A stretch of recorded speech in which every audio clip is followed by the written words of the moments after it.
The Trouble with Toby Tiangco.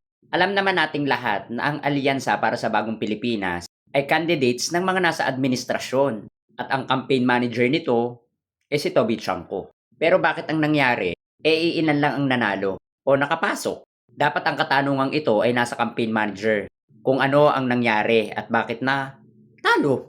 Sino ba ang campaign manager nito? 'Di ba ito, si Toby Tiangco? Kung ang alyansa ay ang opisyal na administrasyon, ito ay suportado ng Malacanang. Kumbaga, sila ang may hawak ng makinarya, pondo at pangalan ng gobyerno. Pero bakit natalo? Dapat sila ang supermajority noong midterm election 2025. Ang sagot ay hindi komplikado. Ito ay organizational failure. Yes, failure, kapabayaan ni Toby Tiangco. At ang sentro ng kabiguang ito ay si Toby Tiangco.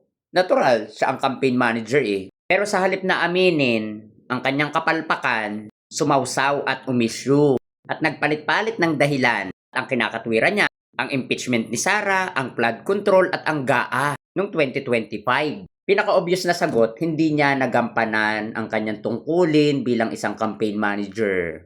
Pabayangani, hindi siya volunteer at mas lalong hindi siya commentator. Kung hindi siya ang strategist. Ang inaasahan ng publiko ay ang malawak na campaign. Consolidation ng isang regional leader. Kumbaga, malakas na turnout, lalo na sa Mindanao. Pero ang nangyari kabaliktaran, ipinatigil na ni Toby Tiangco ang campaign kasi useless daw.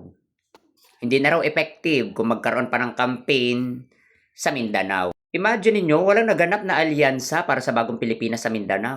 Ngayon ko lang na-realize na meron palang campaign manager na ang gusto na yung kanyang hawak na team ay matalo at hindi ipapanalo. Parang plano yon. Doon lang tayo sa totoo. Si Toby Tiangco ang dahilan kung bakit natalo ang alyansa para sa bagong Pilipinas. Siya ang dapat sisihin. Tapos ngayon, akma sa nagiging issue na pumapabor sa mga Duterte. Nag-alyansa ka tapos ang sinusuportahan mo ngayon ay mga Duterte. Ngayon lumalabas. Ngayon alam na natin. Ang hunyango, walang damit, nagpapalit-palit ng kulay. Si Toby Tiangco pa kaya? Aray ka! Doon lang tayo sa totoo.